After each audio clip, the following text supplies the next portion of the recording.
Life is 10% what happens to you and 90% how you respond to it. So picture this. You've hit the snooze button 2 or 3 times. You bolt to the bathroom for a quick shower. Getting dressed, you're feeling uptight and anxious that you're going to be late again. You get in your car and you don't have enough gas to get to the corner, let alone getting to work. So you stop to take care of your car, you grab coffee and a treat. Hopping back in your car, you crank up your favorite tunes. You're blowing off the anxiety and you're able to manage your emotions as you head to work to face the day. You park your car, you take a breath or two to compose yourself, and you settle into your day. A few things happen that you might mumble about or you might just let them go, but you sure are glad when your day ends. Happily driving home, you're probably ready for that beverage of choice. Now, let's add a 6, 10, or 15-year-old into the mix. They don't have the skills that you have to get the day started. So let's imagine for a moment that inside of them is a simmering pot.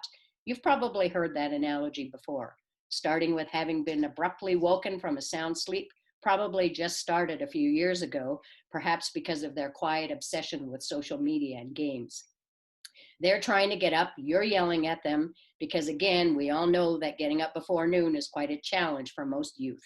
Then they hear, "You're not wearing that, are you?" And then you're nagging them about eating breakfast. You know it's the most important breakfast meal of the day. While stuffing food into their faces, they might manage to have you sign their agenda or their field trip form and do whatever it takes to get them out of the door and onto the bus. How's that relationship going with you and your child at home? Now let's look at the scenario possibly bubbling up at school. On the bus, stupid things happen. That simmering pot is getting close to the bubbling stage. Then they're asked about homework, or the classroom has been rearranged, or some other tiny thing that you can't even imagine can be the very thing that sets them off. Kids this age don't have the skills and strategies necessary to be able to manage to keep a lid on what's going on in their life.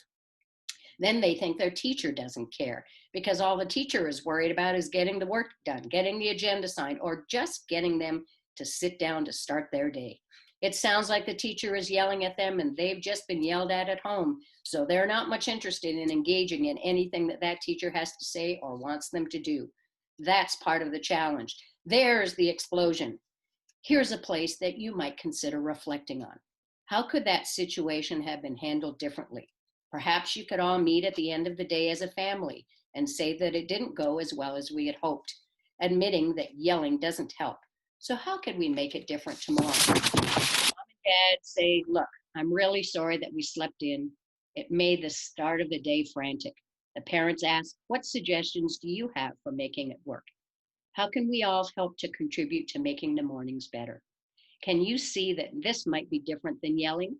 The engagement piece of courageous conversations begins with each person having a voice, everyone listening to each other, understanding each person's perspective, and how everyone's contribution can help in moving forward in a more positive way together.